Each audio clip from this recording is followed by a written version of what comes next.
Hello everyone, आप सब कैसे हैं। चलिए आज आप देख रहे हैं एडू सक्सेस हब, जो आप सबों के लिए लाई है मोस्ट इंपॉर्टेंट क्वेश्चन, साइंस से रिलेटेड क्वेश्चन है और very very important VVI question, जो सभी एग्जाम, चाहे किसी भी तरह का एग्जाम हो, चाहे किसी भी तरह का कंपटीशन हो, बिहार शिक्षक भर्ती परीक्षा हो, बोर्ड का एग्जाम हो, किसी भी बोर्ड का, चाहे बिहार बोर्ड एग्जामिनेशन हो, CBSE बोर्ड एग्जामिनेशन हो, ICSE बोर्ड एग्जामिनेशन हो, किसी भी तरह का एग्जामिनेशन हो, पॉलिटेक्निक एग्जामिनेशन हो, सभी परीक्षाओं में इस प्रकार के क्वेश्चन अनेकों बार पूछा गया है।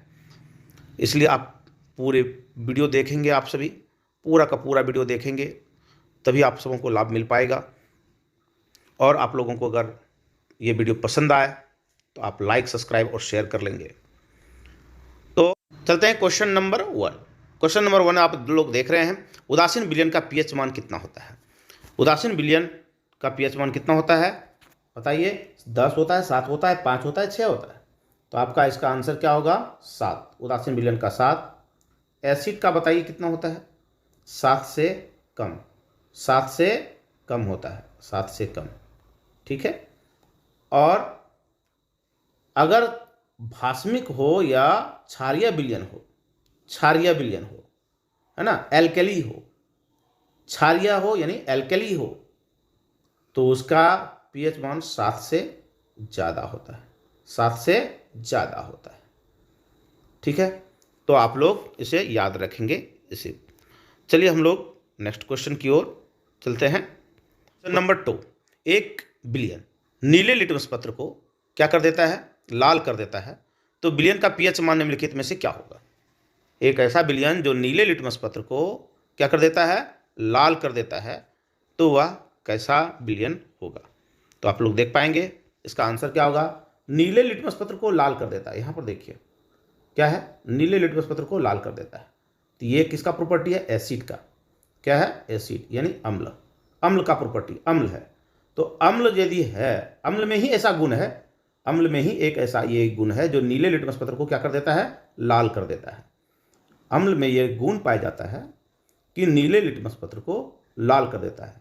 अम्ल में क्या गुण है? जो नीले लिटमस पत्र होगा, नीला कागज होगा, उस पर अगर आप अचार घस देंगे तो कैसा हो जाएगा? लाल कलर का हो जाएगा।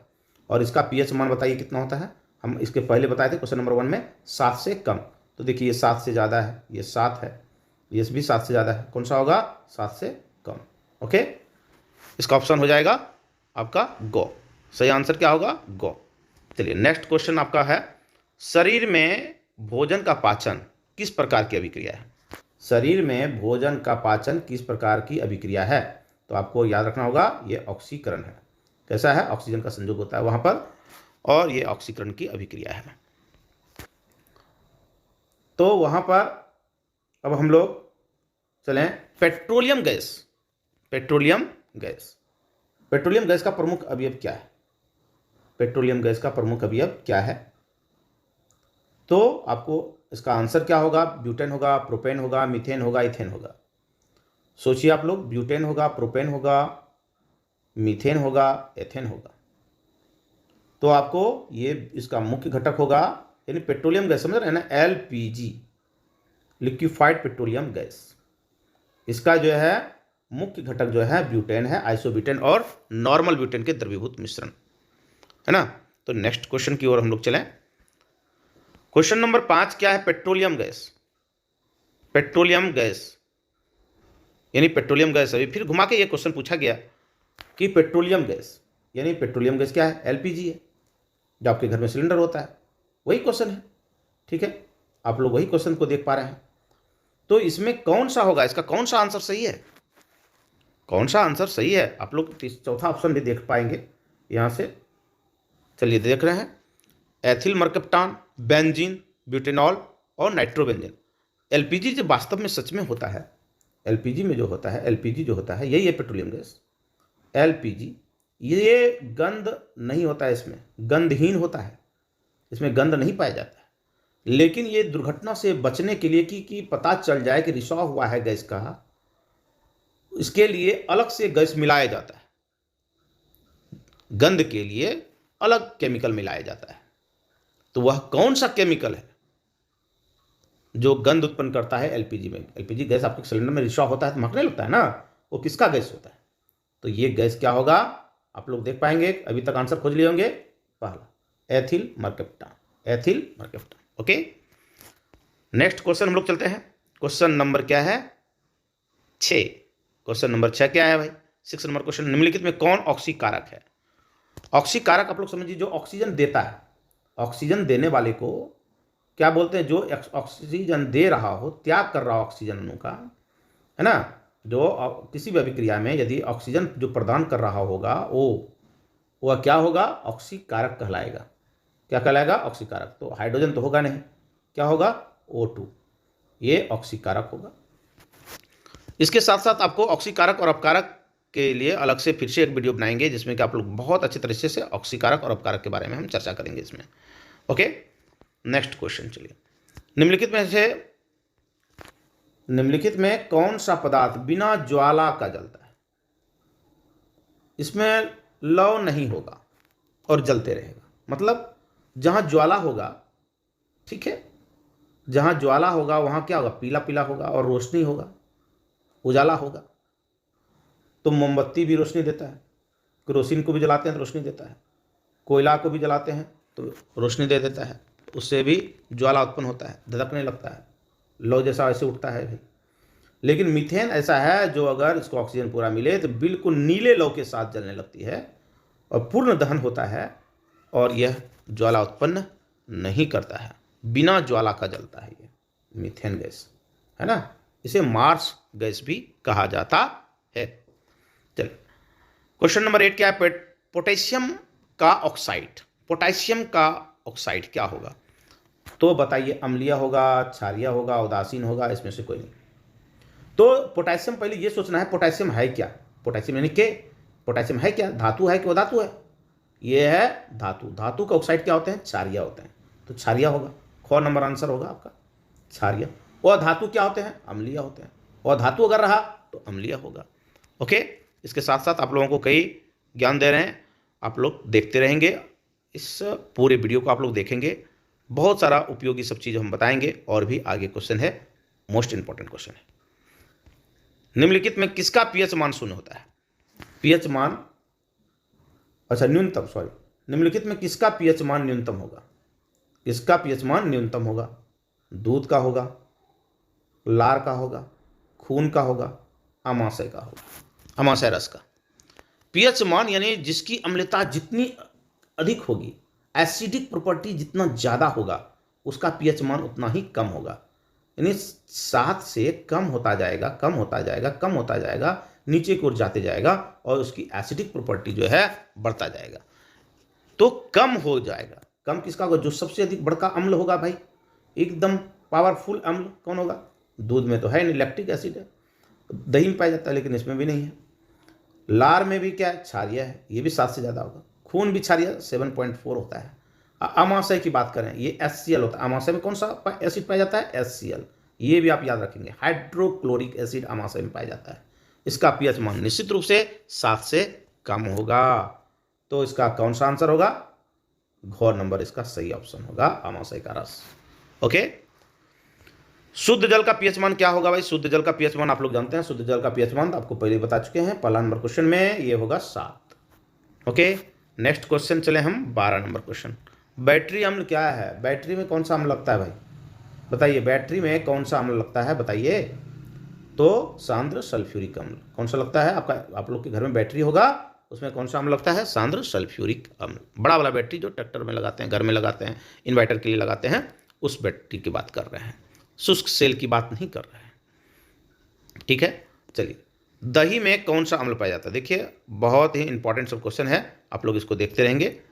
और दही में कौन सा अम्ल पाया जाता है, साइट्रिक अम्ल, लैक्टिक अम्ल, टार्टेरिक अम्ल, फॉर्मिक अम्ल।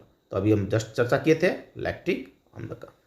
ओके, नेक्स्ट क्वेश्चन हम लोग चलें, इमली में कौन सा अम्ल पाया जाता है, इमली में कौन सा अम्ल पाया जाता है। तो इसमें आप बताइए, साइट्रिक अम्ल पाया जाता है, लैक्टिक अम्ल पाया जाता है, फॉर्मिक अम्ल पाया जाता है, टार्टेरिक अम्ल पाया जाता है, कौन सा पाया जाता है, ये इसमें कौन सा आंसर होगा। तो आपका आंसर होगा गो नंबर, यानी टार्टेरिक अम्ल, गो। ओके, चलिए, नींबू और संतरा में कौन सा अम्ल पाया जाता है, नींबू और संतरा में तो साइट्रिक अम्ल है, लैक्टिक अम्ल है, टार्टेरिक अम्ल है, फॉर्मिक अम्ल है। तो इसका आंसर होगा साइट्रिक अम्ल। याद रखेंगे, बहुत इंपॉर्टेंट है। चलिए, लाल चींटी में कौन सा अम्ल पाया जाता है? लाल चींटी में कौन सा अम्ल पाया जाता है? लाल चींटी में कौन सा अम्ल पाया जाता है बताइए? साइट्रिक अम्ल, लैक्टिक अम्ल, टार्टेरिक अम्ल, फॉर्मिक अम्ल। तो लाल चींटी हो, बिच्छू हो, ये सब में फॉर्मिक अम्ल पाया, formic acid, formic acid, HCOOH, formic acid का ये फॉर्मूला है। ओके। सेब में कौन सा अम्ल पाया जाता है? सेब में कौन सा अम्ल पाया जाता है? सेब में बताइए, सोचिए आप लोग, सेब में कौन सा? साइट्रिक अम्ल, टैनिक अम्ल, टार्टेरिक अम्ल, मैलिक अम्ल। तो इसका आंसर होगा मैलिक अम्ल। ओके। टमाटर में देखें कौन सा पाया जाता है, आप लोग को मालूम होगा। टमाटर में कौन सा अम्ल पाया जाता है? टमाटर में कौन सा अम्ल पाया जाता है? ऑक्जेलिक अम्ल, टैनिक अम्ल, टार्टेरिक अम्ल, फॉर्मिक अम्ल। तो इसमें इसका आंसर होगा ऑक्जेलिक अम्ल। चलिए नेक्स्ट क्वेश्चन, धातु के क्रियाशीलता समूह में सबसे अधिक क्रियाशील कौन है? सबसे अधिक क्रियाशील कौन है? तो क्रियाशीलता समूह में जो आपको क्रियाशीलता समूह है, आपको याद रखना है ना, कि कैसे, कौन, का, है ना, कैसे, का मांगे, है ना, कौन का मांगे, आलू, जीरा, लोहा, टीन, SN, प्लास्टिक, PB। ये क्रियाशील समूह है, आपको ऐसे याद रखना है। तो सबसे अधिक क्रियाशील कौन होगा? पोटेशियम। कौन होगा? पोटेशियम। ओके। खून का pH मान कितना होता है बताइए आप लोग? इस बार तो हम आंसर बताने वाले नहीं हैं, अभी जस्ट बोले थे, इसी वीडियो में बोले थे 7.4, 7, 8.8, 4 बताइए। तो इसका कौन सा आंसर होगा? कौन नंबर होगा आंसर? 7.4। क्वेश्चन नंबर 21 क्या है? क्वेश्चन नंबर 21 क्या है? फोटोग्राफी प्लेट पर किस पदार्थ का लेप चढ़ाया जाता है? ये चढ़ाव होता है।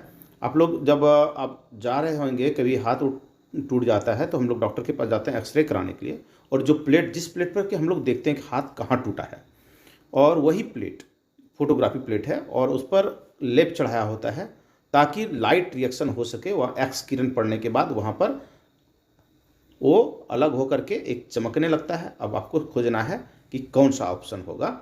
सिल्वर आयोडाइड, सिल्वर ब्रोमाइड, है ना, potassium bromide, silver bromide, potassium iodide. तो आपका इसका आंसर क्या होगा? सही आंसर होगा सिल्वर ब्रोमाइड। गो नंबर ऑप्शन होगा इसका, है ना। ये AgBr, ये सिल्वर ब्रोमाइड होता है, और जो ही इस पर लाइट पड़ता है, एक्सरे पड़ता है, तो सिल्वर अलग हो जाता है और चमकने लगता है। तो हम लोग देखते हैं कि ये टूटा हुआ भाग है। चलिए नेक्स्ट क्वेश्चन हम लोग चलें। दहन किस प्रकार की अभिक्रिया है? दहन किस प्रकार की अभिक्रिया है? तो ये सब कोई जानते हैं, ऑक्सीकरण अभिक्रिया है। क्योंकि ऑक्सीजन के बिना, ये कार्बन है, मान लीजिए कोई भी चीज़ जला रहे हैं, कोयला जला रहे हैं, कोक जला रहे हैं, तो उसमें O2 की आवश्यकता है। बिना ऑक्सीजन का ये जल नहीं सकता है। कोई पदार्थ बिना ऑक्सीजन का जल नहीं सकता है, इसलिए ये ऑक्सीकरण अभिक्रिया है। ओके। चलिए नेक्स्ट क्वेश्चन है, अम्लराज, ये है ना, एक्वारेजिया। अम्लराज क्या, एक्वारेजिया क्या है? ये जो है सल्फ्यूरिक अम्ल और नाइट्रिक अम्ल का मिश्रण है। इसी में कहेगा कि सोना क्या अम्ल में घुल जाता है? नहीं, अम्ल में भी सोना नहीं घुलता है, इतना कम क्रियाशील है, बहुत कम क्रियाशील है सोना, गोल्ड। तो इसमें एक्वारेजिया में घुलता है। ये भी एक क्वेश्चन निकल गया आपका कि सोना किस में घुल सकता है? तो अम्लराज में घुल सकता है। जो अम्लराज क्या है? सल्फ्यूरिक अम्ल और नाइट्रिक अम्ल का मिश्रण है। सल्फ्यूरिक अम्ल और नाइट्रिक अम्ल का मिश्रण है। इसका अनुपात होता होगा ना जी, तो बताइए 1:1, 2:1, 1:2, 3:1। इसमें कौन सा आंसर होगा सही? आपको देखना है कौन सा आंसर होता है सही। सोच लिए होंगे, यदि नहीं तो इसका आंसर है D। आप आंसर देख रहे हैं, D होगा। ओके, यानी 3:1 है ना, 1 के रेशियो में इसका मिश्रण तैयार होता है। ओके। क्वेश्चन नंबर 24, बहुत इंपॉर्टेंट कॉम्पिटिटिव क्वेश्चन। X एक तत्व है जिसका इलेक्ट्रॉनिक विन्यास इतना है, यानी इलेक्ट्रॉनिक कन्फिग्रेशन दिया हुआ है, तो तत्व का आवर्त सारणी में किस वर्ग में है, किस वर्ग में है ये, और ये भी पता कर सकते हैं ये धातु है कि अधातु है। तो ये क्वेश्चन तो हम आपको एक क्वेश्चन के साथ हम बताए थे कि कई क्वेश्चन का आंसर देंगे और उसमें बहुत आंसर छुपा हुआ है, बहुत क्वेश्चन छुपा हुआ है, उसका आंसर भी छुपा हुआ है। तो 2 8 8 1 यानी 2881 है। तो आपको सबसे पहले ये जानना है कि बाह्यतम कक्षा में कितना इलेक्ट्रॉन है, 1 है। तो आपका निश्चित रूप से बाह्यतम कक्षा में यदि 1 इलेक्ट्रॉन है तो आउटर मोस्ट ऑर्बिट में यदि 1 इलेक्ट्रॉन है तो ये धातु होगा और ये किस वर्ग में होगा, 1 वर्ग में होगा। किस वर्ग में होगा, वर्ग 1 में। इसकी संयोजकता 1, इसलिए ये क्या होगा, वर्ग 1 का होगा तत्व। और आप लोग अगर पूछ ले कि कौन सा तत्व है ये, तो आप लोग जानते हैं 10 8 2 10 और 10 8 18 1 19। 19 में कौन सा है आप लोग जानते हैं, कौन है 19? किसका परमाणु संख्या होता है आपको मालूम है? तो के का, है ना। Hydrogen, helium, lithium, beryllium, boron, carbon, nitrogen, oxygen, fluorine, neon, sodium, magnesium, aluminium, silicon, phosphorus, sulphur, chlorine, argon, potassium, calcium. इस तरह से याद रखना पड़ेगा आपको 20 30 40 50 तक। ये 20 तक का हम बोले अभी। ओके, चलिए नेक्स्ट हम लोग चलें 25 नंबर क्वेश्चन। क्या होगा, निम्नलिखित में कौन सा तत्व हाइड्रोजन तत्व है? हाइड्रोजन मतलब फ्लोरीन, क्लोरीन, ब्रोमीन, आयोडीन। ओ, तत्व नहीं है कह रहा है, तो क्लोरीन भी है भाई, ब्रोमीन भी है, फ्लोरीन भी है, कौन सा नहीं है? नियॉन। ये क्या है, इनर्ट गैस है, ये अक्रिय गैस है, निष्क्रिय गैस है, नियॉन। ठीक है, तो आपका मिल गया आपका क्वेश्चन। 25 क्वेश्चन का तैयारी हो गया, जो वेरी वेरी इंपॉर्टेंट क्वेश्चन है सभी परीक्षाओं के लिए, चाहे वो कंपटीशन का हो, बोर्ड का हो। आपको ये बार बार बोला जा रहा है, ये रिपीटेड क्वेश्चन बहुत ही एग्जाम में रिपीट किया गया है क्वेश्चन। तो चलिए अब हम आप सबसे विदा लेते हैं, ये कहते हुए कि आप इस चैनल को ज़रूर सब्सक्राइब कर लेंगे। धन्यवाद।